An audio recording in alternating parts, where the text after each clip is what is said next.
소래포구 어시장 이른 새벽 김해남은 젖은 바닥 위에서 믿을 수 없는 광경을 목격했습니다. 찢어진 우의를 입은 여자가 비에 젖은 채 서 있었죠. 3년 전 큰 아들이 사고로 세상을 떠나자 아이들을 버리고 남자와 도망쳤던 며느리였습니다. 그런데 그녀 옆엔 어린 손녀 둘이 꼭 붙어 있었죠. 지연아, 해남의 목소리가 떨렸습니다. 하지만 충격은 여기서 끝이 아니었습니다. 며느리가 왜 이렇게 됐는지 알게 된 순간 해남은 3년간 품었던 미움이 무너지며 가슴을 쥐어뜯을 수밖에 없었죠. 도대체 지난 3년 동안 무슨 일이 있었던 걸까요? 이야기 시작하기 전에 구독과 좋아요는 무료니까 꼭 눌러주시고 댓글로도 응원해주세요. 영상을 만드는데 정말 큰 힘이 됩니다. 비린내가 코를 찌르는 순간 심장이 먼저 무너졌습니다. 소래포구 어시장에 젖은 바닥 위에서 제 숨이 미끄러지듯 흔들렸죠. 그리고 3년 전 아이들을 버리고 도망갔다던 며느리가 두 아이를 끌어안은 채 서 있었습니다. 인천 소래포구 어시장 새벽 4시 반이었어요.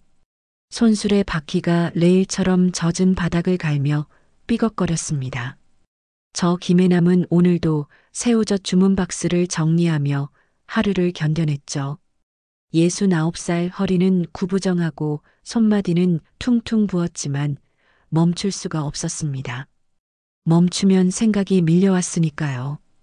큰아들 민석이는 2022년 3월 공사장 크레인 사고로 떠났습니다. 당시 42살이었어요. 아침에 어머니 다녀올게요 하던 목소리가 마지막이었죠. 점심때쯤 전화가 왔습니다. 병원 응급실이었어요. 달려갔을 때 민석이는 수술대 위에 있었습니다. 의사가 말했어요. 응급수술 해야 합니다. 뇌출혈이 심합니다. 수술은 5시간이나 걸렸어요. 민석이는 중환자실로 옮겨졌지만 이틀 만에 숨을 거뒀습니다. 그날 이후로 제 손은 자주 떨렸습니다. 컵을 잡다가도 젓가락을 들다가도 후들거렸어요. 누굴 미워해야 버틸 수 있었습니다. 아들을 잃은 슬픔을 어디다 쏟아야 할지 몰랐죠. 사람들은 수군거렸어요. 며느리 한지연이 남자랑 보험금 들고 애들 버리고 도망갔대. 아이고, 그 어린 것들을 어쩌나.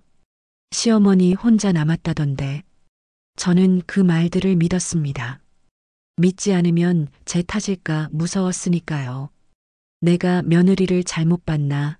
내가 아들을 제대로 못 키웠나? 그런 생각들이 밤마다 목을 조였습니다. 갈매기가 울었어요. 파도에 섞인 소금기와 비린내가 모골대를 타고 내려갔습니다. 손녀 유나는 이제 8살, 준이는 겨우 6살이었죠. 민석이가 떠난 뒤로 아이들 얼굴조차 제대로 보지 못했습니다. 교회 쉼터에 맡겨졌다는 소문만 들었을 뿐이었어요. 찾아갈 용기도 없었습니다. 그 아이들을 보면 민석이 얼굴이 떠올라 견딜 수가 없었죠. 비겁했습니다. 저는 비겁한 할머니였어요. 새벽 어시장은 사람 목소리와 생선 경매 소리로 시끄러웠습니다. 고등어 10kg 얼마야? 오징어 신선한 거로 5kg. 아주머니들이 흥정하는 소리, 아저씨들이 얼음을 깨는 소리, 손수레 끄는 소리가 뒤섞였죠. 저는 그 소음 속에 제 슬픔을 묻었습니다. 조용하면 견딜 수가 없었으니까요. 그때였습니다. 포구 입구 쪽에서 가느다란 울음소리가 바람결로 끌려왔어요. 엄마 배고파? 어린아이 목소리였습니다. 제 심장이 한 박자 비틀거렸죠. 쿵, 다음 장면을 보지 못하면 오늘 밤을 못 넘길 것 같았습니다. 발걸음이 저절로 그쪽으로 향했어요.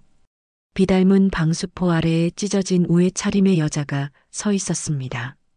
눈밑이 꺼지고 입술이 하얗게 질린 얼굴이었어요. 머리카락은 비에 젖어 뺨에 찰싹 붙어 있었고 옷은 진흙투성이었습니다. 그녀 옆엔 준이와 유나가 옷이 물을 먹어 어깨가 축 처진 채 서 있었죠. 유나는 떨고 있었고 준이는 엄마 치마를 꼭 쥐고 있었습니다. 지연아? 제 입에서 저절로 이름이 튀어나왔어요. 며느리가 고개를 들었습니다. 손등에 굳은 살과 얇은 상처가 번들거렸어요. 손톱은 깨져 있었고 손가락은 피멍이 들어 있었습니다. 어머니, 그녀의 목소리는 쉬어 있었어요. 제 무릎이 후들거렸죠. 애들은 어디 두고 누구랑 도망을. 말이 제대로 나오지 않았습니다. 3년 동안 쌓아둔 미움과 원망이 목구멍에 걸렸어요. 지연이가 고개를 세게 저었습니다. 저 도망친 거 아니에요. 그녀의 목소리는 떨렸지만 눈빛은 간절했어요. 그녀의 시선이 제 어깨 너머로 흔들렸습니다. 저는 뒤를 돌아봤어요. 검은 패딩을 입은 남자 2명이 멀찍이 서 있었습니다. 한 명은 담배를 피우고 있었고 한 명은 휴대폰으로 통화하고 있었죠. 그들의 눈이 이쪽을 향했습니다. 한 남자가 입가를 비틀며 속삭였어요. 잡아. 제 심장이 귀 안쪽에서 터졌습니다. 쿵, 쿵, 쿵. 지연이가 제 손을 움켜쥐었어요. 차가운 손끝이었습니다. 살이 다 빠져서 뼈만 만져졌죠. 여기서 말하면 우리 다쳐요. 잠깐만 숨어요, 제발이요. 그녀의 눈에 눈물이 고였습니다. 저는 뿌리치고 싶었어요. 하지만 그 눈은 도망자의 눈이 아니라 쫓기는 사람의 눈이었습니다. 생선 가게 주인들이 지나가는 눈치를 보며 지연이가 다급하게 속삭였어요. 어머니, 제발이요. 저희는 젖은 어망 사이 골목으로 몸을 숨겼죠. 비린내와 곰팡이 냄새가 확 올라왔습니다. 뒤에서 신발 밑창이 물바닥을 때리는 소리가 점점 가까워졌어요. 이쪽으로 갔어. 찾아, 멀리 못 갔을 거야. 남자들의 목소리가 들렸습니다. 유나가 흐느끼기 시작했어요. 지연이가 딸의 입을 막았습니다. 쉿, 조용히. 빈 경매장 옆 창고로 파고들었어요. 문을 살짝 열고 들어가자 백열등이 깜빡거렸습니다. 소리가 물방울처럼 똑똑 떨어졌어요. 저는 숨을 고르며 지연이를 돌아봤습니다. 설명해. 제 말은 짧았고 손은 떨렸어요. 지연이가 젖은 지퍼백을 꺼냈습니다. 투명한 봉지 안에 서류가 여러 장 들어 있었어요. 사채 계약서였습니다. 청해캐피탈, 이자 30%, 연체 시 근저당과 신체 담보 조항이 빨간 글씨로 적혀 있었죠. 금액은 8천만 원이었습니다. 민석 씨 수술비가 보험 한도 초과였어요. 3천만 원이 모자랐죠. 병원에서는 수술비 내야 수술한다고 했고 저는 급한 마음에 이 사람들한테 손을 내밀었어요. 지연이의 목소리가 떨렸습니다. 장례 끝나자마자 칼 든 사람들이 집으로 왔어요. 애들 데려가면 돈 갚을 테지? 라고 했죠. 유나랑 준이를 납치하려고 했어요. 제 손끝이 얼었습니다. 그러니까 떠난 척을. 네, 제가 미끼가 됐어요. 그들이 저만 쫓게 하려고요. 애들은 교회 쉼터에 몰래 맡겼고 저는 도망자가 됐죠. 저와 함께 달아난 남자는 지연이가 숨을 고르며 낮게 떨었어요. 잠입 중인 형사였어요. 청해캐피탈 불법 사채 조직을 수사하던 분이었죠. 지연이의 눈에 눈물이 고였습니다. 어머니, 연락 못 드린 거 정말 죄송해요. 하지만 연락하면 어머니도 위험해질 수 있었어요. 그 사람들 정말 무서운 사람들이에요. 돈 못 갚는 사람들 병원에 실려가는 것도 받고 인신매매로 팔아버린다는 소문도 있어요. 지연이가 떨렸습니다. 그 사람들이 어머니 집도 감시하고 있었거든요. 집 앞에 검은 차가 계속 서 있었대요. 전화라도 하면 바로 추적당하고 어머니한테도 위협 들어갈 거라고 형사님이 말렸어요. 제 가슴이 철렁 내려앉았습니다. 그럼 차라리 어머니가 저를 미워하는 게 낫다고 생각했어요. 나쁜 며느리가 도망갔구나 하고 믿으시는 게 어머니 안전에 더 나을 것 같았어요.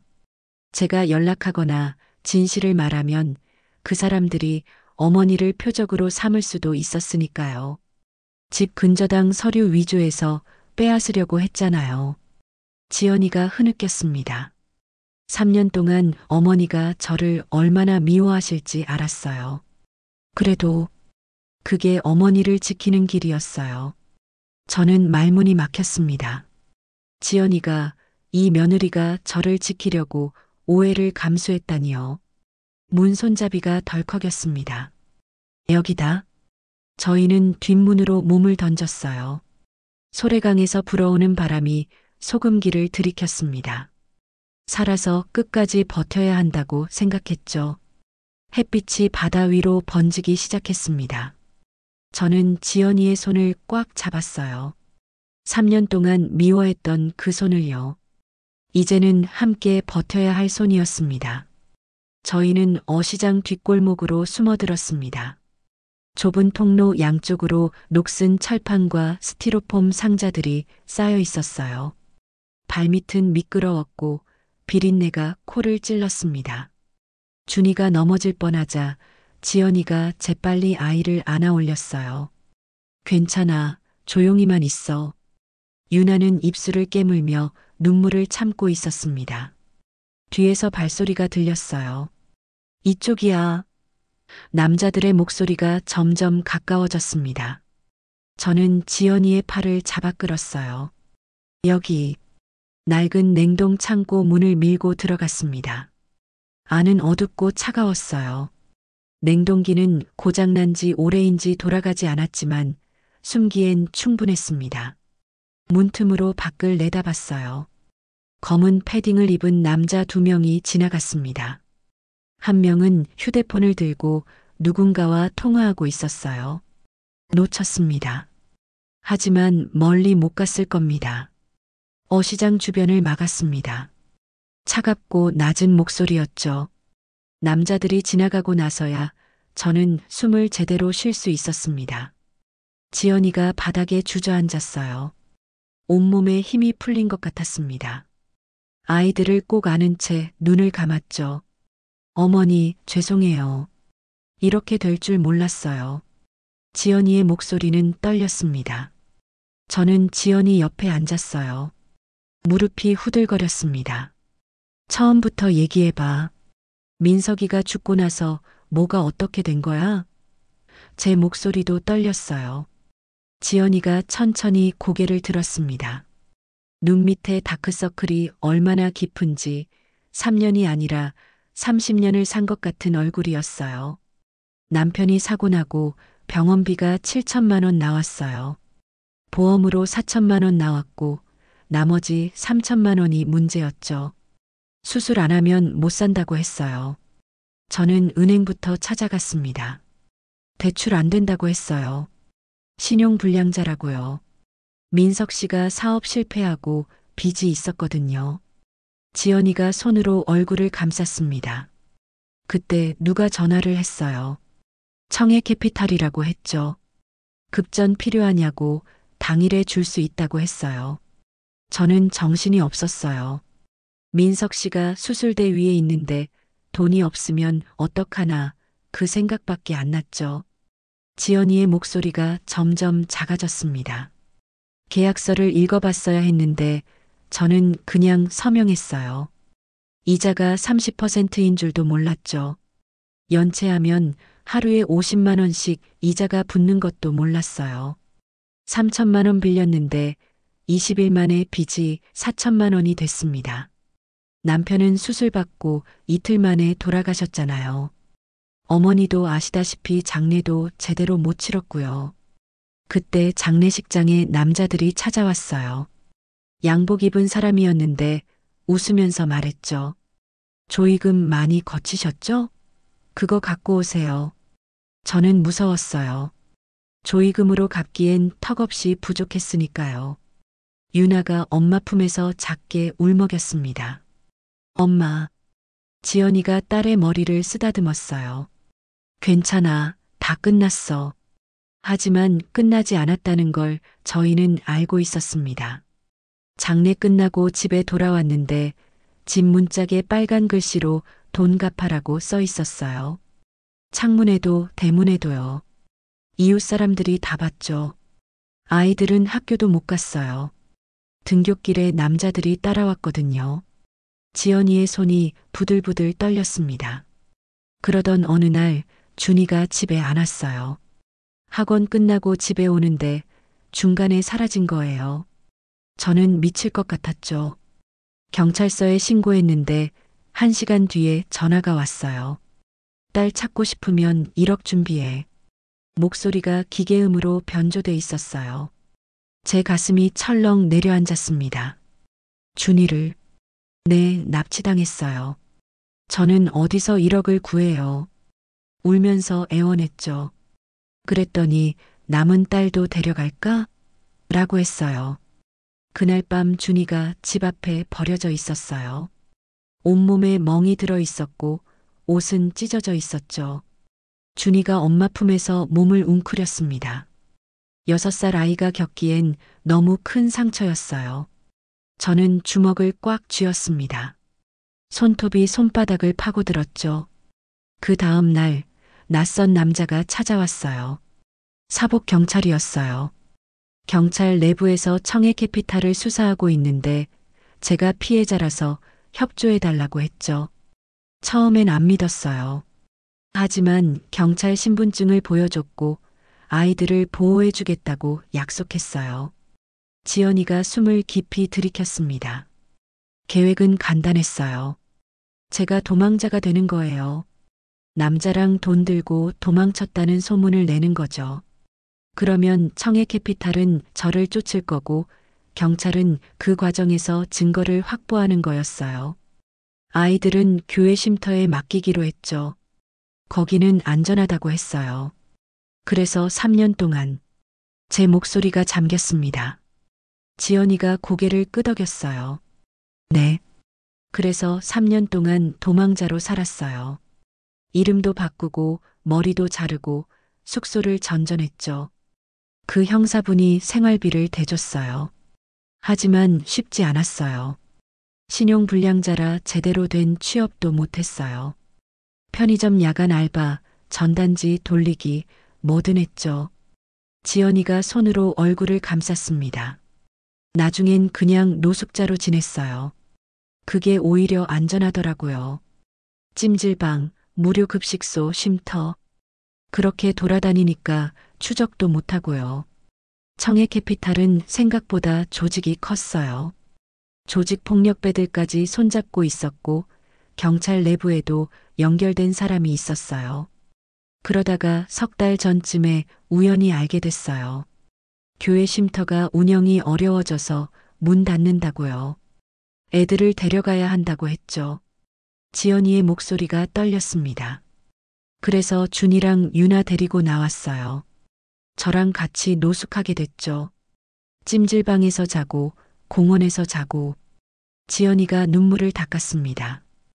애들 보면서 생각했어요. 이 아이들 미래는 뭐가 될까? 할머니도 너무 보고 싶고 3년 동안 한 번도 연락 못 했잖아요. 그래서 1달 전에 몰래 어머니 보러 갔어요. 뭐? 제가 놀라서 물었어요. 어시장에서 멀리서 봤어요. 어머니가 새우젓 정리하시는 거요. 말 걸고 싶었는데 못했어요. 그냥 어머니 얼굴 보는 것만으로도 힘이 났어요. 지연이가 고개를 숙였습니다. 그런데 그놈들이 아직도 저를 찾고 있는 줄 몰랐어요. 어제 형사님한테 연락 왔어요. 내부 정보가 샜다고 그 사람들이 저를 찾아냈다고요. 아마 어머니를 계속 감시했나 봐요.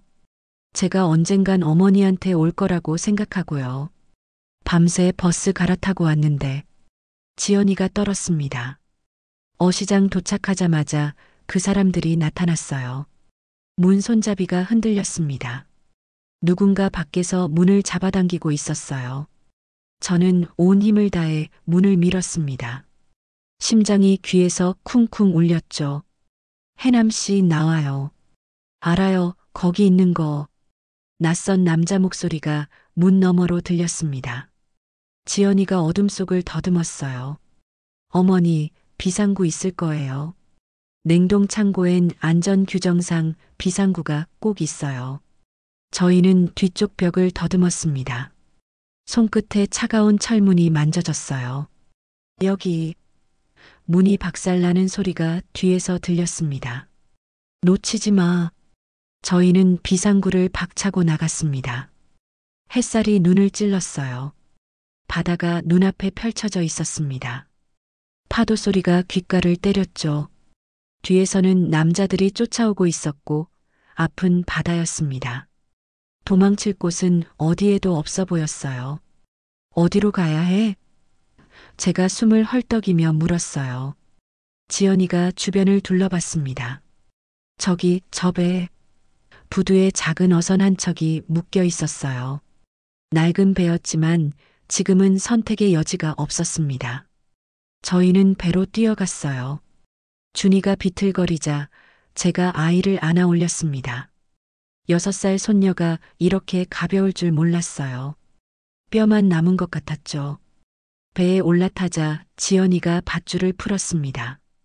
어머니, 노저어요. 저는 노를 잡았어요. 손에 힘을 주니 손마디가 아팠지만 참았습니다. 배가 천천히 부두에서 멀어졌어요. 남자들이 부두에 도착했습니다. 저기다. 한 남자가 소리쳤죠. 하지만 이미 늦었어요. 배는 파도를 타고 바다 쪽으로 나아갔습니다. 어디로 가요? 제가 물었어요. 지연이가 앞을 가리켰습니다. 저기 등대 쪽으로요.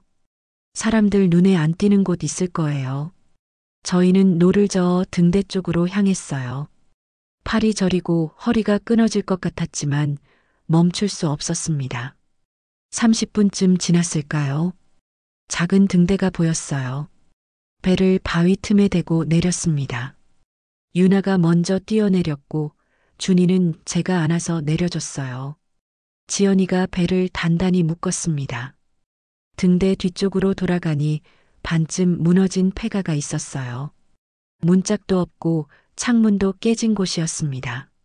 하지만 비는 피할 수 있었고 남자들 눈에 띄지 않을 것 같았어요. 일단 여기서 숨자. 안으로 들어가니 먼지가 확 날렸습니다. 저희는 바닥에 주저앉았어요.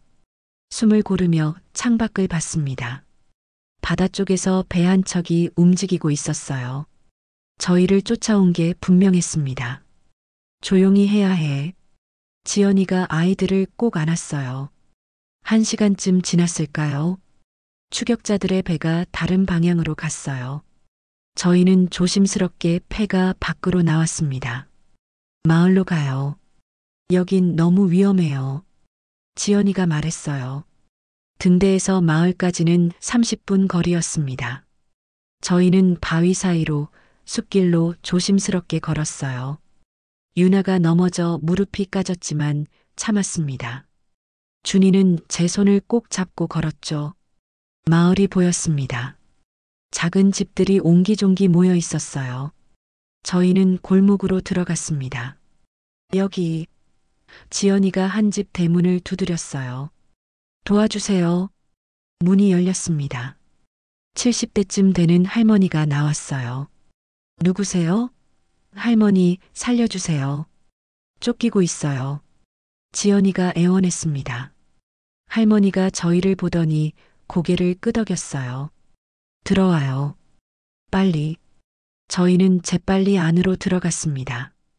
할머니가 문을 닫고 빗장을 걸었어요. 안방으로 가요. 안방으로 들어가자 할머니가 이불장을 열었습니다. 뒤에 작은 공간이 있었어요.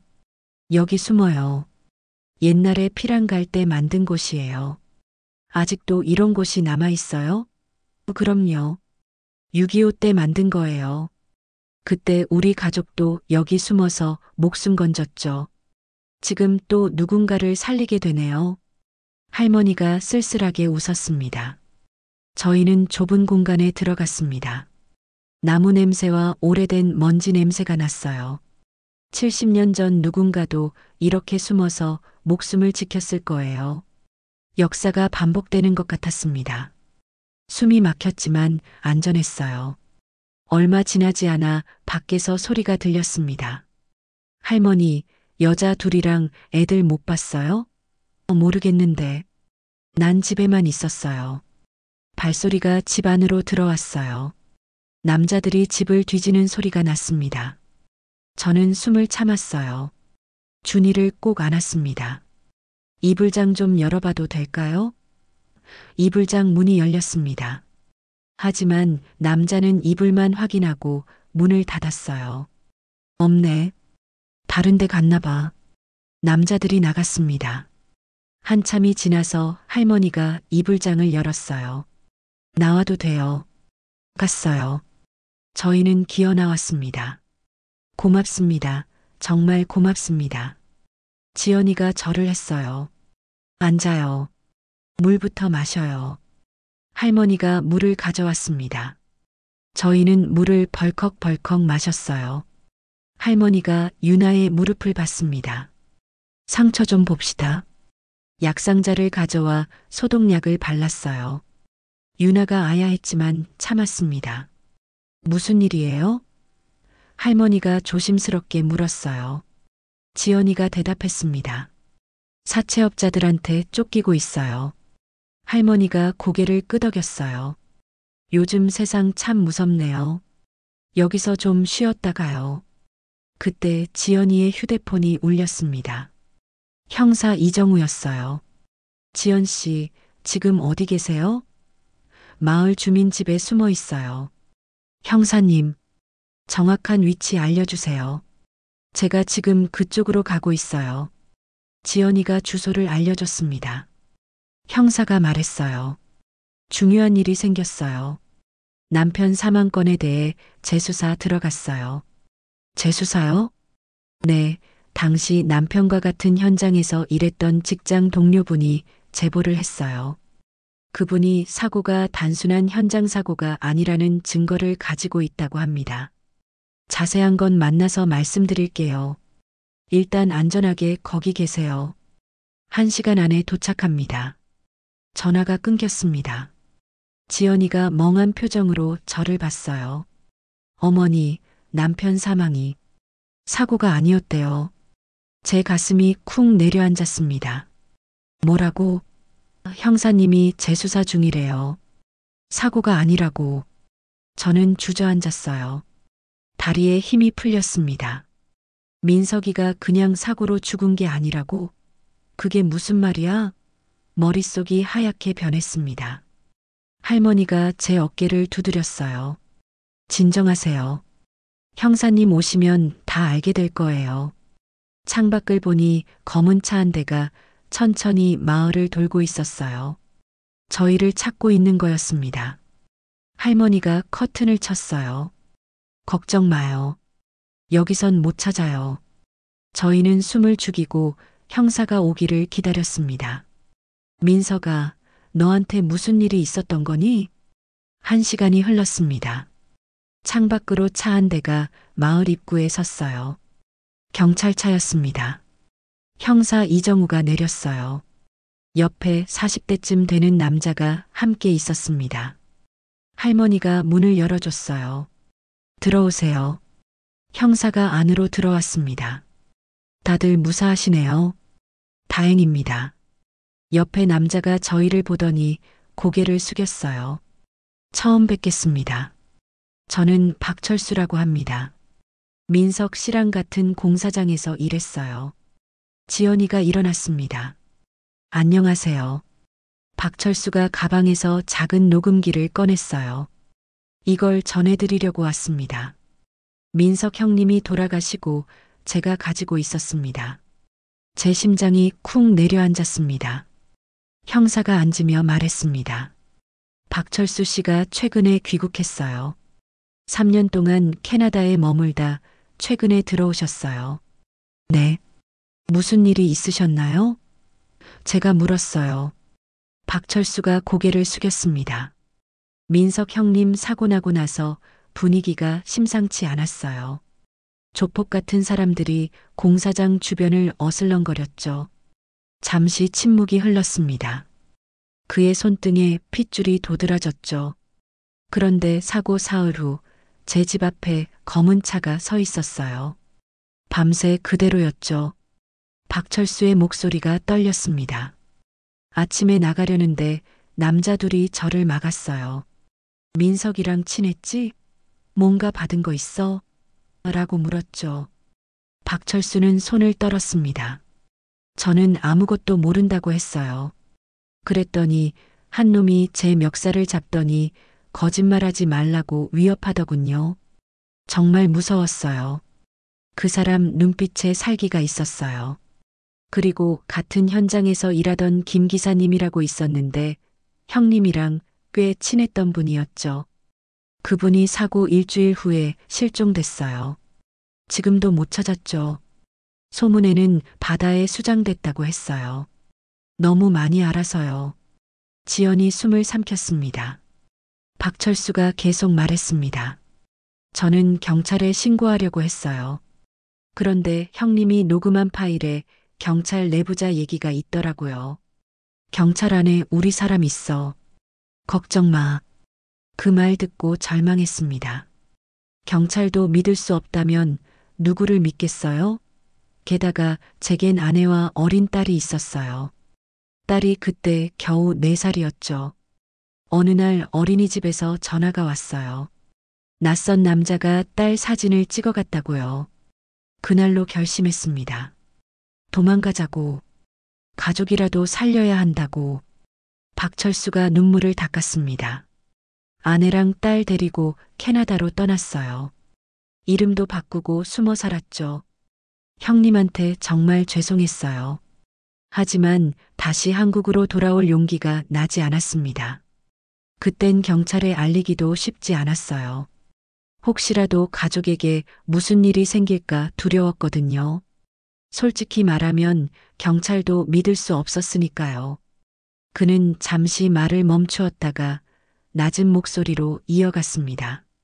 그런데 올해 초 뉴스에서 봤어요. 청해캐피탈 대표가 검거됐다는 기사요. 핵심 인물 대부분이 구속되고 남은 조직도 거의 해체됐다고 하더군요. 그제야 안심이 됐어요. 이제 말해도 가족이 다치지 않겠구나 싶었습니다. 그래서 귀국했습니다. 형님이 남긴 녹음기와 증거를 이제야 전하려고요. 제 눈에 눈물이 고였습니다. 민서가, 너 뭔가 느낀 거구나. 사고 나기 얼마 전부터 형님 표정이 심각했어요. 무슨 일 있냐고 물었는데 아직 확실하지 않아. 그냥 만약을 대비하는 거야 라고만 하셨죠. 그러고 나서 열흘 후쯤에 크레인 사고가 났어요. 녹음기 내용 들어보셨어요? 지연이 물었습니다. 네, 들었어요. 그래서 더 겁이 났어요. 이걸 누구한테 말하면 저도 죽을 것 같았죠. 박철수가 떨었습니다. 형사가 녹음기를 들고 있었습니다. 지금 확인해 봅시다. 녹취 파일이 5개 있었습니다. 민석 형님이 뭘 의심하셨는지 제가 말씀드릴게요. 박철수가 입을 열었습니다. 2달 전쯤부터 형님 동생 해철 씨가 공사장에 자주 왔어요. 원래 안 오던 분인데 갑자기 자주 오셨죠. 형님한테 보험 얘기를 계속 하더라고요. 형님, 이 보험 정말 좋아요. 가입하세요. 제 주먹이 쥐어졌습니다. 박철수가 계속했어요. 그리고 조폭 같은 사람들이 해철 씨 주변에 서너 명씩 있었어요. 검은 옷 입고 문신하고. 형님이 이상하게 여기셨죠. 어느 날 제게 말씀하셨어요. 철수야, 해철이 뭔가 이상해. 내가 몰래 녹음 좀 해볼까 해. 그래서 녹음기를 사셨어요. 정말 작은 거였어요. 박철수가 녹음기를 보여줬습니다. 형님이 정말 조심스럽게 증거를 모으셨어요. 해철 씨 집에 몰래 녹음기를 설치했다고 하셨어요. 그리고 해철 씨가 공사장에 올 때면 형님 주머니에도 녹음기를 넣고 대화를 녹음하셨대요. 박철수가 한숨을 쉬었습니다.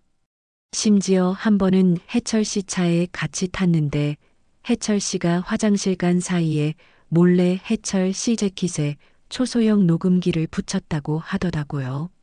그래서 해철 씨랑 황민수 사장 대화도 녹음된 거예요. 박철수가 고개를 떨궜습니다. 형님이 그때 제게 말씀하셨어요. 철수야, 내가 해철이 행동이 이상해서 증거 좀 모으고 있어. 혹시 내게 무슨 일 생기면. 그런데 저는 그때 설마 무슨 일이 있겠나? 그냥 무심히 듣고 말았어요. 진지하게 받아들이지 않았죠. 지금 생각하면 정말 후회됩니다. 박철수의 목소리가 떨렸습니다. 5개 파일이 이 녹음기에 다 들어 있습니다. 형사가 첫 번째 녹취 파일을 재생했습니다. 소음 섞인 목소리가 들렸어요. 형, 보험 가입하셨어요? 해철의 목소리였습니다. 아직 안 했어. 생각 좀 해봐야지. 민석이 목소리가 들렸어요. 제 눈에서 눈물이 흘렀습니다. 3년 만에 듣는 아들 목소리였죠. 형, 꼭 하세요. 10억짜리예요. 가족 위해서라도요. 그래, 알았어. 녹음이 끝났어요. 형사가 2번째 파일을 재생했습니다. 이번엔 다른 목소리가 섞여 있었어요. 해철아, 보험 가입시켰어? 낯선 남자 목소리였습니다. 네, 형님. 10억짜리로 했어요. 좋아. 수익자는? 제 앞으로 넘어오게 했어요. 잘했어. 너 도박빚 2억 5천만 원. 이번에 다 탕감해 줄게. 제 손이 부들부들 떨렸습니다. 지연이가 제 손을 잡았어요. 3번째 녹취가 재생됐습니다. 사장님, 일정은요? 다음 주 수요일 크레인 14호. 점검 기록은 우리가 조작할게. 브레이크 없는 크레인으로 10m 높이에서 떨어지면 끝이야. 저는 소리를 지르고 싶었지만 목이 메었습니다. 형사가 녹취를 멈췄어요. 더 들으시겠어요? 들어야죠. 끝까지 들어야 해요. 제 목소리는 떨렸지만 단호했습니다. 4번째 녹취가 재생되었을 때 제 귀에 들려온 목소리는 차갑게 식었습니다. 해철아, 내 형이 눈치챈 건 아니겠지? 누가 묻고 해철의 대답은 가볍게 들렸습니다. 아니요, 전혀요. 형은 절대 의심 안 해요. 다음 말은 더 잔혹했습니다. 좋아. 사고 나면 바로 보험 청구해. 우리가 서류 도와줄게. 너 비탕감되고 보험금 일부는 내가 가져. 고맙습니다, 형님. 그 목소리를 듣는 순간 제 심장이 내려앉았습니다. 그 해철이 우리 집 둘째였던 그 해철이었다는 사실이 머릿속을 때렸습니다. 지연이가 저를 안았습니다. 어머니, 진정하세요. 형사가 5번째 녹취를 재생했습니다. 마지막 파일입니다. 화면에 날짜가 표시됐어요. 2022년 3월 10일 민석이 죽기 4일 전이었습니다. 황 사장님, 경찰 쪽은 확실해요? 해철의 목소리였습니다. 걱정 마. 인천 서부서 강력계 이강민 경감이 우리 사람이야. 월급 따로 주고 있어. 뭐 터져도 우리한테 미리 알려줘. 황민수의 목소리가 들렸어요. 그럼 사고 나도 수사 안 해요? 수사는 하겠지. 근데 형식적으로만 해. 단순 사고사로 결론 나게 이강민이 조정할 거야. 크레인 점검 기록 조작한 것도 덮어줄 거고. 믿어도 돼요? 당연하지. 이강민이랑은 오래 일했어. 돈만 주면 뭐든지 해줘. 형사의 얼굴이 굳었습니다. 이강민 그 이름 이미 본청에서 조사 중인 인물입니다. 그의 목소리가 낮게 가라앉았습니다. 이 정도 증거면 이제 확실하게 끝낼 수 있겠네요. 저는 의자에 주저앉았어요. 경찰 내부에까지 손을 뻗쳤다니요. 그래서 그동안 아무도 이 사건을 의심하지 않았던 거였어요. 다 조작됐던 거였습니다. 박철수가 말했습니다.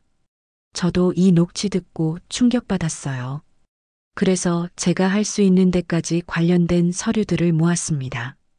보험 서류 일부는 형님 서랍에 있었고 크레인 점검 기록도 복사했어요. 다 형사님께 드렸습니다. 형사가 문서 파일들을 열었어요. 보험 계약서, 크레인 점검 기록, 조작된 흔적이 빨간 펜으로 표시돼 있었습니다. 이 증거면 충분합니다. 형사가 말했어요.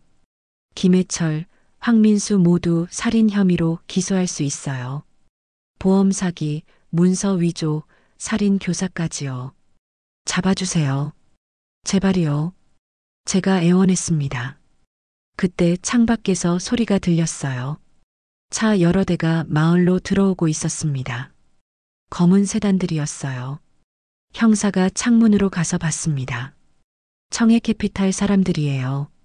어떻게 여길 알았지? 지원 부를게요. 형사가 무전기를 꺼냈어요. 지원 요청합니다. 인천 연수구 옥년동 해안마을. 청해캐피탈 조직원 5명 이상. 위협 상황입니다. 알겠습니다. 10분 안에 도착합니다. 밖에서 차 문 닫히는 소리가 들렸어요. 발소리가 가까워졌습니다. 저들이 우리를 봤어요. 뒤쪽으로 빠져나가세요. 제가 시간 벌게요. 형사님은요? 저는 괜찮아요. 어서요. 할머니가 뒷문을 열었습니다. 이 길로 가면 이웃집으로 넘어가요. 어서. 저희는 뒷문으로 나갔어요. 밖에서 문을 두드리는 소리가 들렸습니다. 경찰이다. 문 열어. 하지만 저희는 알았습니다. 경찰이 아니라 청해캐피탈 조직원들이었어요. 밖에서 거친 웃음소리가 들렸죠. 열지 마세요. 형사가 다급하게 말했습니다. 저희는 이웃집 담을 넘었습니다. 아이들이 무서워했지만 참았어요. 조용히 해야 해. 지연이가 준이와 유나를 꼭 안았습니다. 뒤에서 고함 소리가 들렸어요. 뒤쪽으로 갔다. 쫓아. 골목길로 뛰었습니다. 좁은 길, 빨래 널린 담장, 고양이가 놀라 도망갔어요. 저는 숨이 차올랐지만 멈출 수 없었습니다. 69살 몸이 비명을 질렀지만 손녀들을 지켜야 했어요. 저기, 박철수가 작은 슈퍼를 가리켰습니다. 안으로 들어가요. 저희는 슈퍼 안으로 뛰어들었어요. 주인 아주머니가 놀란 표정으로 저희를 봤습니다. 무슨 일이세요? 숨겨주세요. 쫓기고 있어요. 지연이가 애원했습니다. 아주머니가 뒤쪽을 가리켰어요. 창고로 가요. 빨리. 저희는 창고로 들어갔습니다. 어둡고 좁았지만 안전했어요. 밖에서 발소리가 들렸습니다. 이쪽 봤어? 아니, 못 봤는데. 남자들이 슈퍼 앞을 지나갔어요. 저는 숨을 참았습니다. 준이를 꼭 안았죠. 유나는 엄마 품에서 떨고 있었어요. 형사 이정우의 휴대폰이 진동했습니다. 형사가 조심스럽게 받았어요. 네, 지금 마을 안쪽 슈퍼에 숨어 있습니다. 빨리 와주세요. 전화를 끊고 형사가 말했습니다. 5분이면 도착한답니다. 그때 밖에서 사이렌 소리가 들렸습니다. 경찰차였어요. 여러 대가 마을로 들어오는 소리가 났습니다. 경찰이다. 모두 손들어. 확성기 소리가 들렸어요. 형사가 창고 문을 열었습니다. 나가도 됩니다. 저희는 밖으로 나갔어요. 마을 입구에 경찰차 5대가 서 있었습니다. 검은 세단을 둘러싸고 있었어요. 청해캐피탈 조직원들이 바닥에 엎드려 있었습니다. 형사님, 한 경찰관이 달려왔어요. 다들 확보했습니다. 잘했어요. 형사가 안도의 한숨을 쉬었습니다. 저도 무릎에 힘이 풀렸어요. 끝났구나. 드디어 끝났어요. 형사가 저희에게 다가왔습니다. 이제 안전합니다. 청해캐피탈 핵심 조직원 전원 검거했어요. 황민수 대표도 구속됐고요. 해철이는요? 제가 물었어요. 김해철 씨 위치는 파악했습니다. 지금 회사에서 평범하게 일하고 있더군요. 내일 아침에 체포할 예정입니다. 형사가 대답했습니다. 같이 가셔야 할 텐데 괜찮으시겠어요? 저는 고개를 끄덕였습니다. 가겠어요. 제 눈으로 확인해야 해요. 다음 날 아침 저와 지연이는 형사와 함께 해철의 직장으로 향했습니다. 인천 구월동에 있는 건설회사였어요. 경찰차 세대가 함께 움직였습니다. 회사 앞에 도착했어요. 형사가 말했습니다. 여기서 기다리세요. 안전하게 데리고 나올게요. 저희는 차 안에서 지켜봤습니다. 형사와 경찰관 4명이 건물 안으로 들어갔어요. 10분쯤 지났을까요?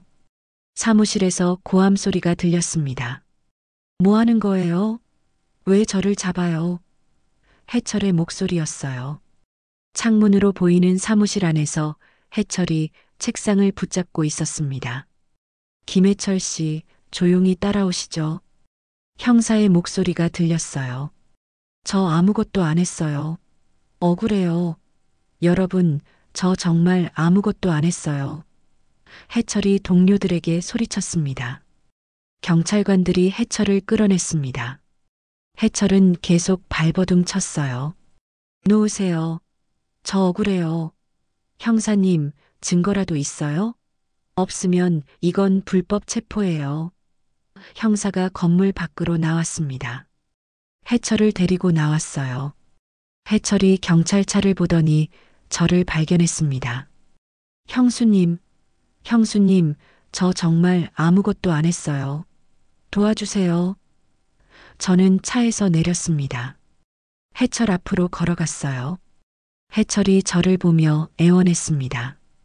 형수님, 저 억울해요. 왜 저를 잡아가요? 무슨 증거가 있다고. 일단 경찰서로 가시죠. 진술도 받아야 하고 앞으로 절차도 설명드려야 합니다. 형사가 말했습니다. 저희는 경찰차에 탔어요. 박철수도 함께 탔습니다. 경찰서는 인천 서부경찰서였습니다. 30분쯤 걸렸어요. 조사실로 안내됐습니다. 책상과 의자, 그리고 컴퓨터가 있었어요. 형사가 물을 가져다 줬습니다. 좀 쉬세요. 곧 시작할게요. 1시간쯤 지났을까요? 밖이 소란스러웠습니다. 놓으세요. 저 아무것도 안 했어요. 익숙한 목소리였어요. 해철이었습니다. 제 심장이 쿵 내려앉았어요. 조사실 문이 열렸습니다. 경찰관 2명이 해철을 데리고 들어왔어요. 수갑이 채워진 해철이 저를 봤습니다. 형수님, 이게 무슨 일이에요? 왜 저를 잡아온 거예요? 앉으세요. 형사가 해철에게 의자를 가리켰습니다. 해철이 앉았어요. 형사님, 설명 좀 해주세요. 억울해요. 형사가 서류를 펼쳤습니다. 김해철 씨, 김민석 씨 살인 교사 혐의, 보험 사기 혐의, 문서 위조 혐의로 체포됐습니다. 무슨 소리예요? 제 형을 제가 죽였다고요? 말도 안 돼요. 증거라도 있어요? 형사가 녹음기를 책상 위에 놓았습니다. 증거 있습니다. 민석 씨가 직접 녹음한 겁니다. 해철의 얼굴이 굳었어요. 뭐? 녹음? 들어보시죠. 형사가 재생 버튼을 눌렀습니다. 첫 번째 녹취가 흘러나왔어요. 형, 보험 가입하셨어요? 해철의 목소리였습니다. 아직 안 했어. 생각 좀 해봐야지. 민석이 목소리가 들렸어요. 해철이 당황한 표정을 지었습니다. 이건 그냥 보험 권유한 거잖아요. 뭐가 문제예요? 형사가 다음 녹취를 재생했습니다. 해철아, 보험 가입시켰어?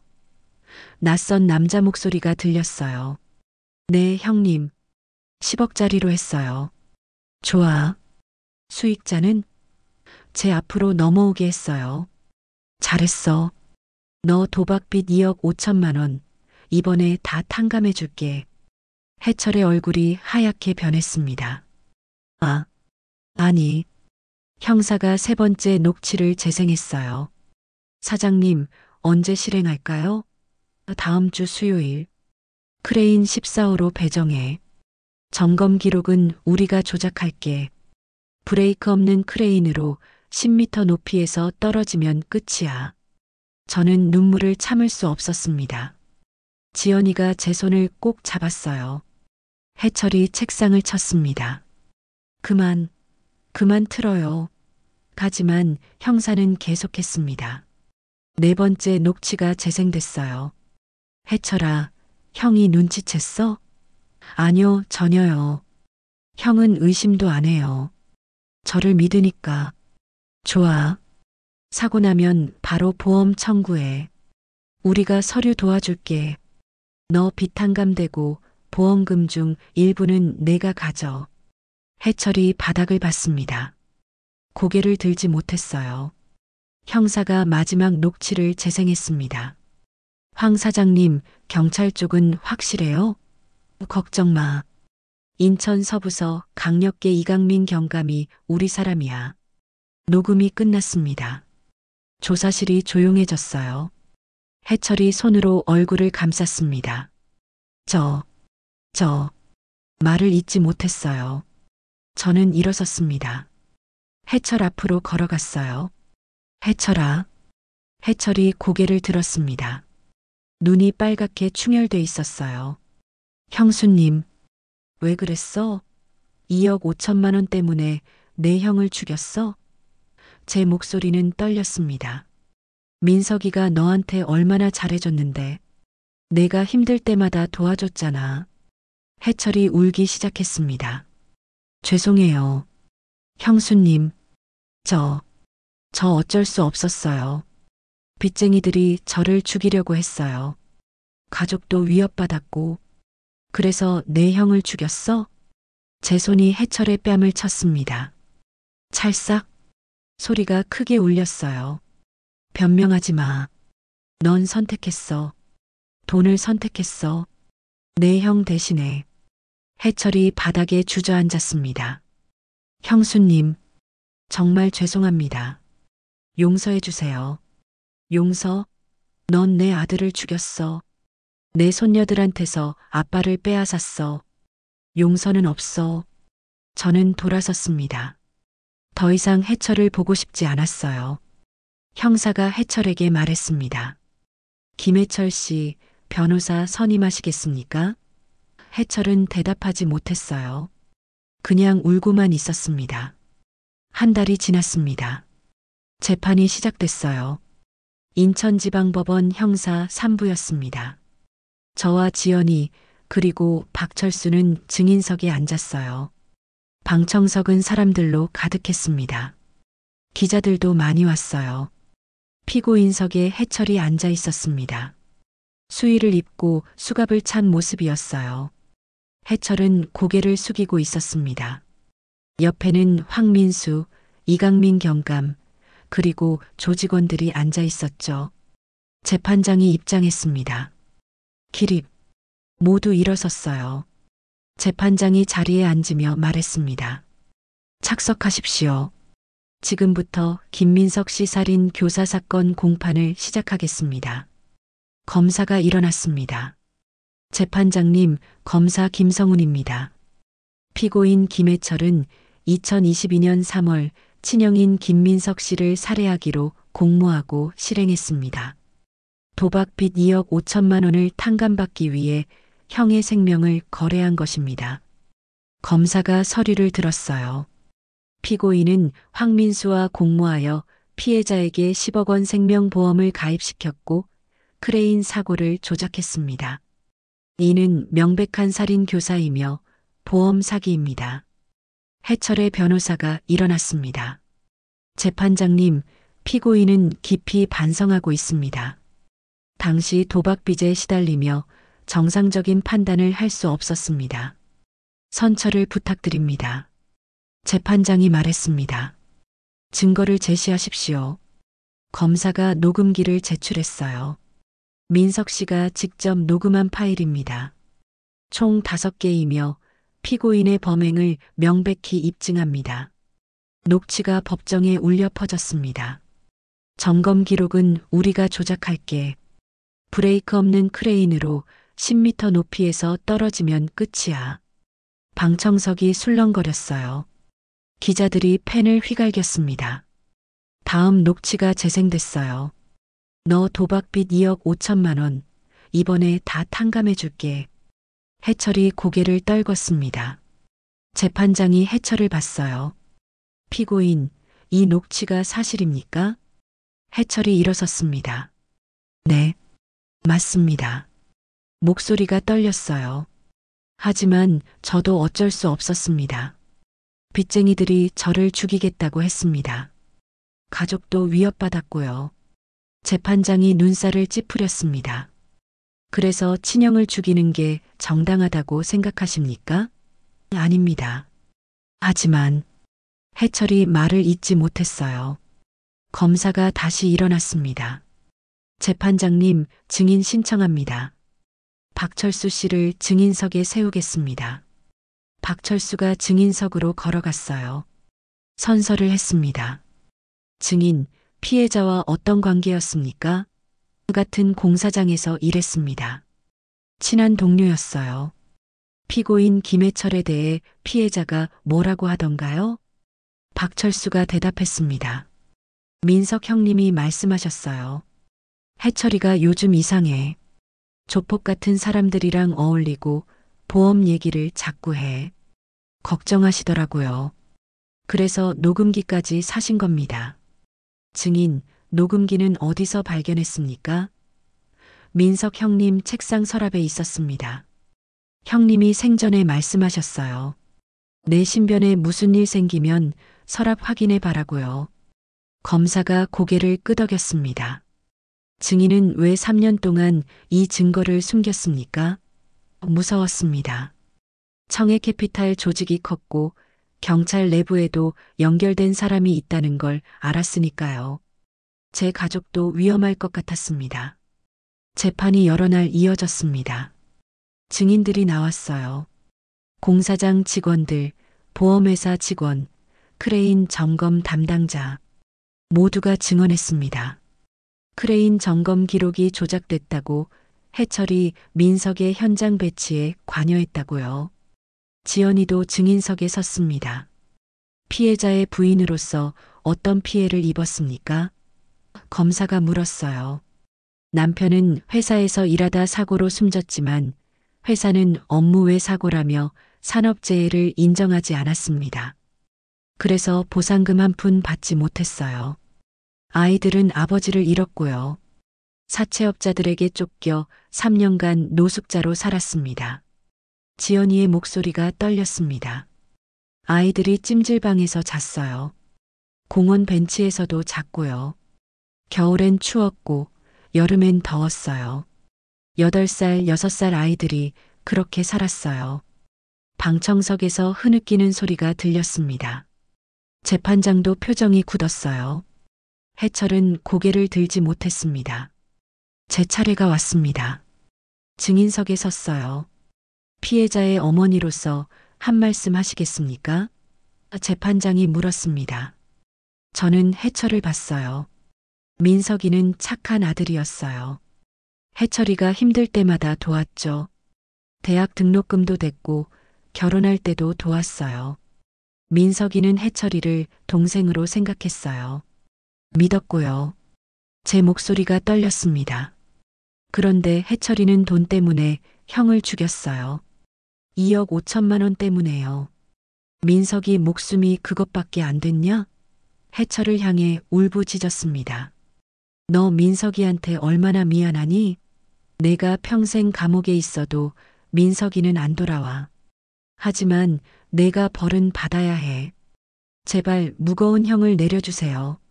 눈물이 하염없이 흘렀습니다. 재판장이 고개를 끄덕였습니다. 알겠습니다. 자리로 돌아가십시오. 저는 증인석에서 내려왔어요.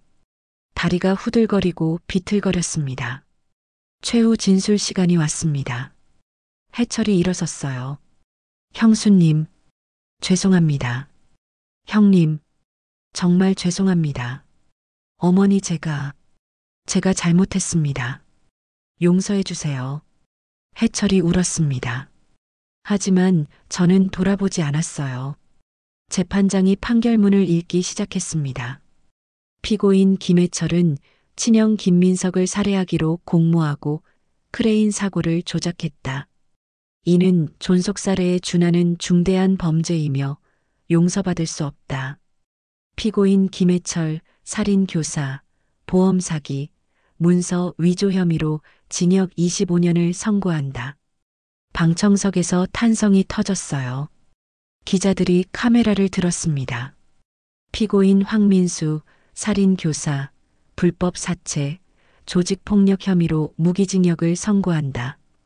피고인 이강민, 직권남용, 증거인멸, 뇌물수수 혐의로 징역 15년을 선고한다. 재판장이 망치를 두드렸습니다. 이상으로 선고를 마치겠습니다. 해철이 무너졌어요. 바닥에 주저앉아 울었습니다. 경찰관들이 해철을 일으켜 세웠어요. 저는 법정을 나왔습니다. 복도에서 형사 이정우를 만났어요. 김해남 씨 고생 많으셨습니다. 정의가 승리했어요. 고맙습니다, 형사님. 민석 씨 명예도 완전히 회복됐어요. 명백한 살인사건의 피해자로 인정됐습니다. 해철 씨와 청해캐피탈이 서류를 위조해 불법으로 타낸 10억 원 보험금은 전액 무효 처리됐고 검찰이 환수했습니다. 법원 결정에 따라 그 보험금은 정당한 유족인 지연 씨에게 다시 지급될 예정입니다. 결국 민석 씨가 목숨 걸고 지킨 진실이 이렇게 가족에게 돌아온 거예요. 그리고 정부에서도 지원이 나온대요. 범죄 피해자 구조금이랍니다. 위로금 성격으로 5천만 원 정도요.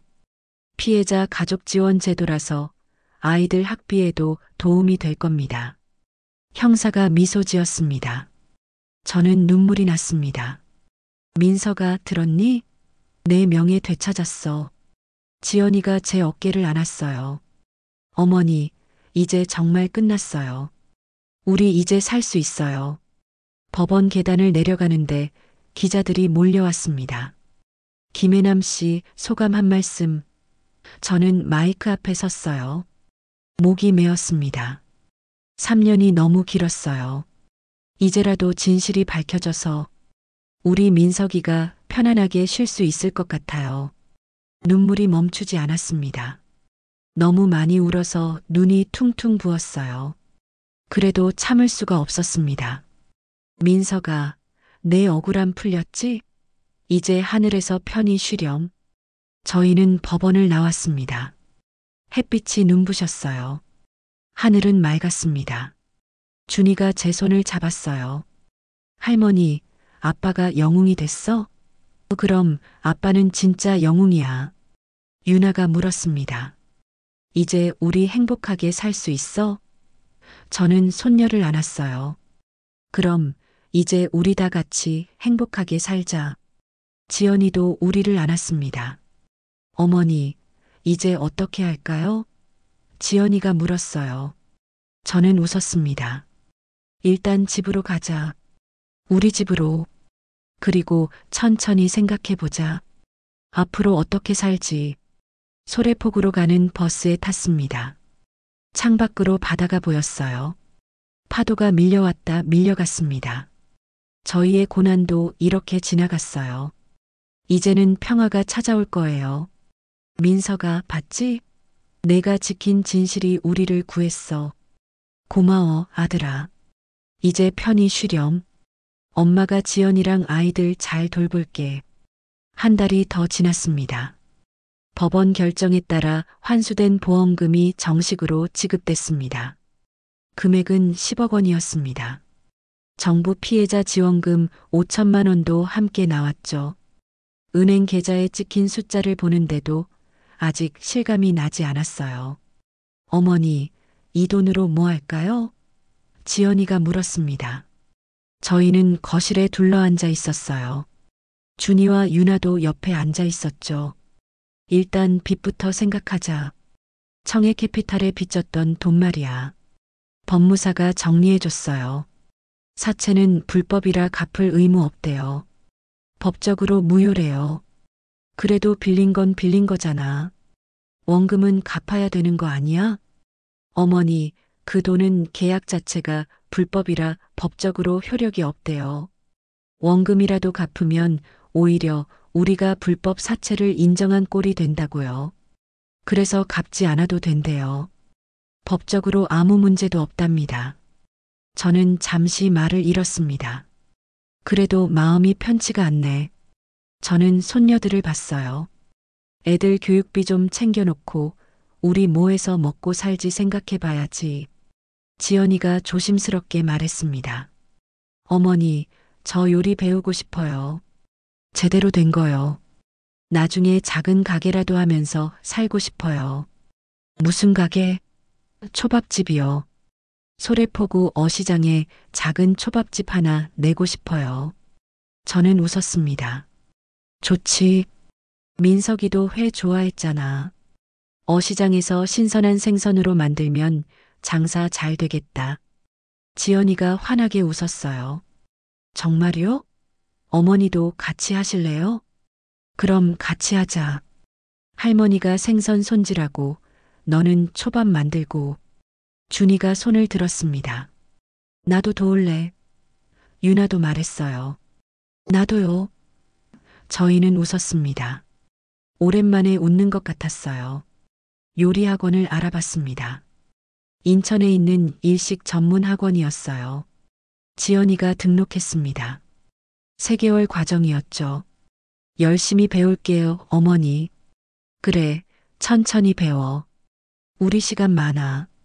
그 사이 저는 어시장에서 자리를 알아봤어요.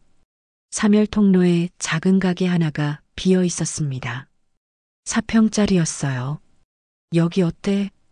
지연이에게 물었죠. 좋아요. 여기면 사람들 왕래도 많고 신선한 생선도 바로 살 수 있어요. 임대 계약을 했습니다. 보증금 3천만 원, 월세 100만 원, 인테리어 2천만 원. 가게를 꾸미는데 총 5천만 원쯤 들었습니다. 나머지는 아이들 교육비와 생활비로 저축했어요. 이제는 불안하지 않았습니다. 다시는 쫓기지 않을 거니까요. 왜 3번의 파도예요? 간판업체 사장님이 물었어요. 저는 웃었습니다. 우리 가족이 3번 무너졌다가 다시 일어났거든요. 파도처럼요. 사장님이 고개를 끄덕였습니다. 멋진 이름이네요. 지연이가 학원을 마쳤습니다. 수료증을 받아왔어요. 어머니, 저 이제 초밥 만들 수 있어요. 자격증도 땄습니다. 조리사 자격증이었죠. 자랑스럽다, 우리 며느리. 개업 준비를 했습니다.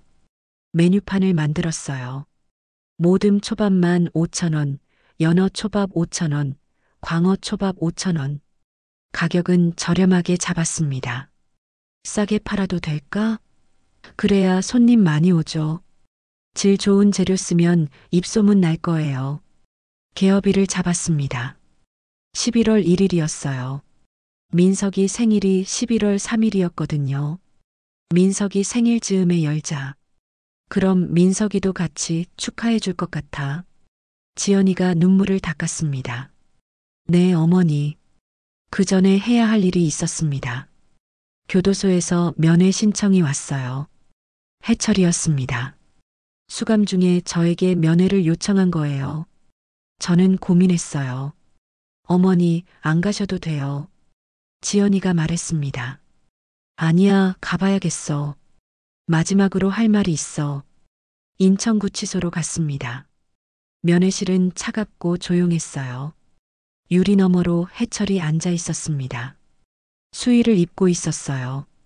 살이 많이 빠졌더군요. 수화기를 들었습니다. 어머니, 형수님 해철의 목소리는 쉬어 있었어요. 왜 부른 거야? 제 목소리는 차갑게 식어 있었습니다. 용서 빌고 싶었어요. 진심으로요. 이제 와서 늦은 거 압니다. 하지만 하루하루가 지옥이에요. 형님 얼굴이 자꾸 떠올라요.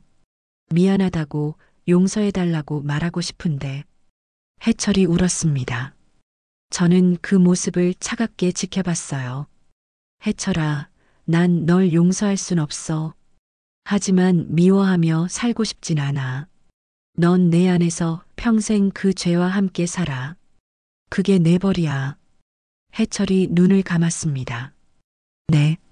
어머니 말씀 잊지 않겠습니다. 한 가지는 말해줄게. 우리는 잘 살 거야. 지연이랑 준이, 유나랑 같이 행복하게 살 거야.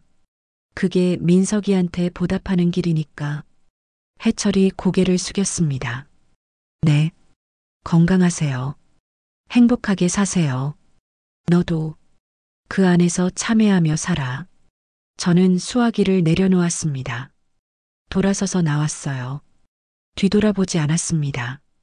밖으로 나오니 햇빛이 따가웠습니다. 하지만 가슴은 후련했어요. 이제 정말 끝이었습니다. 해철과의 인연도 과거의 상처도 모두 내려놓았어요. 드디어 개업일이 왔습니다. 11월 1일 아침 어시장은 활기찼어요. 저희는 새벽 4시에 나와 생선을 골랐습니다. 광어, 연어, 참치, 새우. 싱싱한 것들만 골랐어요. 가게로 돌아와 준비했습니다. 지연이가 초밥을 만들었어요. 저는 생선을 손질했죠. 준이는 물수건을 접고 유나는 메뉴판을 세웠습니다. 준비됐어? 제가 물었어요. 네. 모두가 대답했습니다. 저는 문을 열었어요. 자, 이제 시작이다. 첫 손님이 들어왔습니다. 50대 아저씨였어요. 여기 새로 열었어요? 네, 오늘 개업했어요. 지연이가 밝게 웃었습니다. 모듬 초밥 하나 주세요. 지연이가 정성스럽게 초밥을 만들었어요. 8개를 접시에 담았습니다. 맛있게 드세요. 아저씨가 한 입 베어 물었어요. 와, 진짜 맛있는데요? 생선이 정말 신선해요. 감사합니다. 저희는 박수를 쳤습니다. 첫 손님이 만족했어요. 소문이 났습니다. 어시장에 초밥집 새로 생겼는데 맛있대. 거기 진짜 싸고 맛있어. 손님이 하나둘 늘었습니다. 점심시간엔 줄이 섰어요. 저희는 바쁘게 움직였습니다. 지연이는 초밥을 만들고 저는 생선을 손질하고 준이는 물을 나르고 유나는 접시를 닦았어요. 어머니, 오늘 매출 100만 원 넘었어요. 지연이가 환하게 웃었습니다. 진짜? 대박이다. 저희는 하이파이브를 했어요. 저녁이 됐습니다. 가게 문을 닫고 청소를 했어요. 셔터를 내리는데 바닷바람이 불어왔습니다. 소금기 섞인 바람이었어요. 저는 잠시 눈을 감았습니다. 민서가 봤니? 엄마랑 지연이랑 애들이 가게 열었어. 오늘 장사도 잘 됐어. 내 덕분이야. 고마워, 아들아. 지연이가 제 옆에 섰습니다. 민석 씨, 우리 잘할게요. 아이들 잘 키울게요. 보고 싶어요. 지연이가 하늘을 올려다봤어요. 준이와 유나도 합장을 했습니다. 아빠 사랑해요. 우리 열심히 살게요. 아이들이 말했어요. 저희는 집으로 돌아갔습니다. 저녁을 먹고 거실에 둘러앉았어요. 오늘 고생했어, 모두들. 어머니도요. 텔레비전에서 뉴스가 나왔습니다. 청해캐피탈 조직 전원 실형 확정 유족 명예 회복. 화면 자막이 뜨는 걸 보고 가슴이 벅찼어요. 어머니, 우리 이야기 나왔어요. 지연이가 웃었어요. 그러게. 말이야. 저도 웃었습니다. 밤이 깊었습니다. 창밖으로 별이 보였어요. 많은 별들이 반짝이고 있었습니다. 저기 제일 밝은 별 봐요. 준이가 가리켰어요. 저게 아빠야? 그래, 아빠야. 우리 곁에서 지켜보고 계실 거야. 저는 손녀들을 꼭 안았습니다. 힘들었던 새해가 흘러갔고 이제 파도는 잔잔해졌습니다. 하지만 삶의 파도는 또 오겠죠. 그래도 괜찮아요. 이번엔 우리가 함께니까요. 민서가 편히 쉬렴. 엄마가 잘 지킬게. 우리 가족 꼭 지킬게. 1년이 지났습니다. 세 번의 파도는 어시장에서 소문난 맛집이 됐어요. 방송에도 나왔습니다. 지역 방송국에서 취재를 왔죠. 역경을 이겨낸 모녀, 희망의 초밥집을 열다. 제목이 그렇게 나갔어요. 손님이 더 늘었습니다. 평일엔 50명, 주말엔 100명 넘게 왔어요. 자리가 모자라서 확장했습니다. 옆 가게가 비어서 합쳤죠. 이제 10평짜리 가게가 됐어요. 직원도 뽑았습니다. 25살 청년 하나랑 40대 아주머니 하나요. 사장님, 오늘도 장사 잘 되네요. 청년이 웃으며 말했습니다. 다들 고마워요. 우리 함께 힘내자. 준이는 이제 초등학교 3학년이 됐어요. 유나는 2학년이고요. 학교를 제대로 다닙니다. 성적도 좋아요. 준이는 국어를 잘하고 유나는 수학을 잘했어요.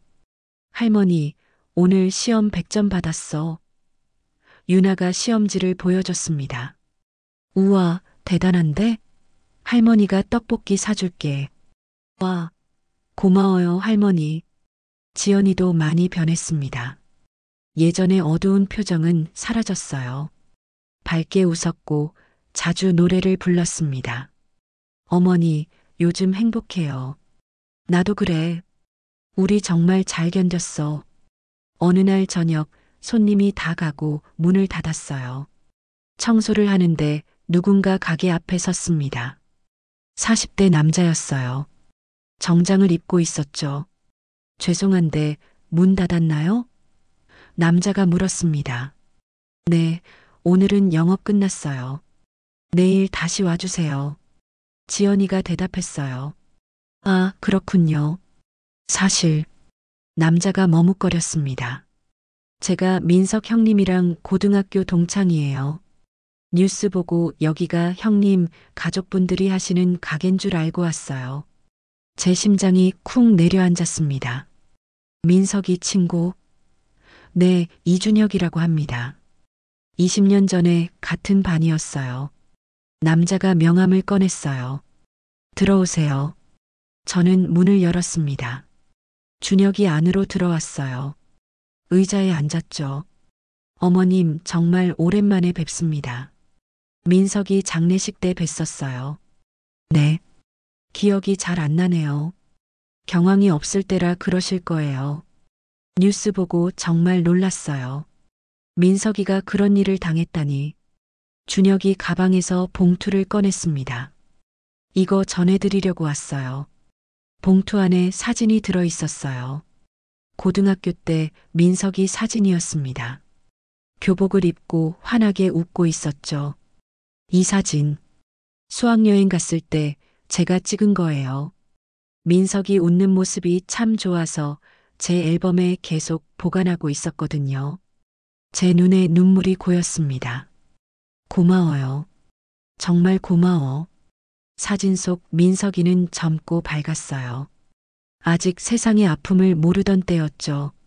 민석이가 얼마나 착한 친구였는지 아세요? 준혁이 말을 이었습니다. 고등학교 때 제가 왕따를 당했어요. 아무도 저랑 안 놀았죠. 그런데 민석이가 다가왔어요. 야, 우리 같이 밥 먹자. 그때부터 친구가 됐어요. 민석이가 없었으면 전 학교를 못 다녔을 거예요. 그만큼 은혜를 입었죠. 그래서 이렇게라도 보답하고 싶었어요. 준혁이 봉투를 하나 더 꺼냈습니다. 이건 돈이 들어 있었어요. 300만 원이었습니다. 받을 수 없어요. 제가 손사래를 쳤죠. 아니에요. 받으세요. 민석이 딸들 교육비에 보태세요. 준혁이 눈시울이 붉어졌습니다. 민석이가 저를 구해줬어요. 부탁드립니다. 저는 봉투를 받았습니다. 정말 고마워요. 준혁이 일어섰습니다. 다음에 또 올게요. 초밥 먹으러요. 네, 또 뵐게요. 준혁이 가게를 나갔어요. 저는 사진을 꼭 쥐었습니다. 민서가 내가 베푼 선행이 이렇게 돌아오는구나. 며칠 후 학교에서 연락이 왔습니다. 준이가 상을 받는데요. 효행 학생 표창이었습니다. 할머니랑 엄마 도와서 가게 일하고 동생도 잘 챙긴대요. 참 기특합니다. 담임 선생님이 말했어요. 시상식에 갔습니다. 준이가 무대에 올라가 상을 받았어요. 김준희 학생, 효행 학생 표창, 교장 선생님이 상장을 건넸습니다. 박수가 터졌어요. 준이야, 축하해. 제가 안아줬습니다. 할머니, 저 잘했어요? 당연하지. 우리 손녀 최고야. 준이가 환하게 웃었어요. 집으로 돌아오는 길이었습니다. 준이가 말했어요. 할머니, 아빠 보고 싶어요. 나도 보고 싶어. 아빠가 지금 하늘에서 우리 보고 계실 거야. 아빠한테 이 상장 보여주고 싶어요. 그래, 주말에 추모공원 가자. 아빠한테 보여드리자. 준이가 고개를 끄덕였습니다. 주말이 됐습니다. 저희는 인천 추모공원에 갔어요. 민석이 유골이 안치된 곳이었습니다. 벽면 납골당이었죠. 민석이 이름이 새겨진 명패 앞에 섰어요. 민석아, 엄마 왔어. 지연이가 꽃과 과일을 놓았습니다. 준이가 상장을 펼쳐 명패 앞에 갖다 댔어요. 아빠, 나 상 받았어. 효행 학생이래. 자랑스럽지? 유나도 말했어요. 아빠, 나도 공부 열심히 해. 다음엔 내가 상 받을게. 저는 명패를 쓸어내렸습니다. 민서가, 우리 잘 살고 있어. 가게도 잘 되고 애들도 건강하고 내가 남긴 증거 덕분에 다 잡았어. 고마워, 아들아. 바람이 불어왔습니다. 따뜻한 바람이었어요. 마치 민석이가 대답하는 것 같았습니다. 잘했어, 엄마. 고생 많았어. 민서가, 내 동생 해철이는 감옥에 있어. 25년 살아야 해. 난 아직도 해철이를 용서 못했어. 하지만 미워하지는 않기로 했어. 미워하면 내가 더 힘들더라고. 지연이가 말했습니다. 여보, 우리 행복하게 살게요. 당신 목까지 열심히 살게요. 사랑해요. 지연이가 눈물을 닦았어요. 산소를 내려오는데 해가 지고 있었습니다. 노을이 아름다웠어요. 주황빛 하늘이 바다를 물들였습니다. 할머니, 저기 봐요. 유나가 하늘을 가리켰어요. 무지개가 떠 있었습니다. 선명한 무지개였어요. 와, 진짜 예쁘다. 준이가 소리쳤습니다. 민석 씨가 보내준 선물 같아요. 지연이가 웃었어요. 저희는 손을 잡고 걸었습니다. 할머니, 엄마, 두 손녀. 4명이 함께 걸었어요. 파도 소리가 들렸습니다. 밀려왔다 밀려가는 파도요. 저희도 그랬습니다. 3번 무너졌다가 다시 일어섰어요. 이제는 단단해졌습니다. 어떤 파도가 와도 이겨낼 수 있어요. 우리는 함께니까요. 집에 도착했습니다. 저녁을 먹고 거실에 둘러앉았어요. 내일은 뭐 하지? 제가 물었습니다. 가게 가야죠. 지연이가 웃었어요. 맞아. 내일도 손님 많겠지? 우리 힘내자. 네. 모두가 대답했습니다. 저는 창밖을 봤어요. 별이 반짝이고 있었습니다. 민서가, 우리 정말 행복해. 내 덕분이야. 내가 목숨 걸고 남긴 진실 덕분에 우리가 이렇게 살 수 있어. 고마워. 정말 고마워. 하늘의 별이 더 밝게 빛났습니다. 마치 민석이가 답하는 것 같았어요. 엄마 사랑해. 잘 살아. 저는 눈을 감았습니다. 그리고 기도했어요. 우리 가족이 계속 건강하고 행복하기를, 민석이가 하늘에서 편히 쉬기를, 그리고 모든 어려움을 이겨낸 우리가 앞으로도 함께 웃으며 살기를. 새벽 4시 알람이 울렸습니다. 어시장 갈 시간이었어요. 저는 일어나 옷을 갈아입었습니다. 지연이도 일어났어요. 어머니, 오늘도 화이팅. 그래, 오늘도 힘내자. 문을 열고 나갔습니다. 바다에서 바람이 불어왔어요. 소금기 섞인 바람, 생선 비린내, 갈매기 울음소리, 소래포구의 아침이었습니다. 저희의 새로운 하루가 시작됐습니다. 힘들었던 과거는 지나갔어요. 이제는 희망찬 미래만 남았습니다. 우리는 함께니까 이겨낼 수 있어요. 파도는 계속 밀려옵니다. 하지만 우리는 더 이상 무너지지 않아요. 3번의 파도를 이겨낸 우리니까요. 이제 우리는 강합니다. 그리고 행복합니다. 오늘 이야기 마음에 와닿으셨나요? 혹시 다 들으셨다면 잘 들었습니다라는 한마디만 남겨주시면 큰 힘이 됩니다. 여러분의 하루에도 따뜻한 햇살 같은 순간들이 가득하길 바래요. 구독과 좋아요는 저에게 큰 힘이 됩니다. 다음 시간에는 더 깊고 감동적인 이야기로 찾아뵙겠습니다. 오늘도 함께 해주셔서 감사합니다.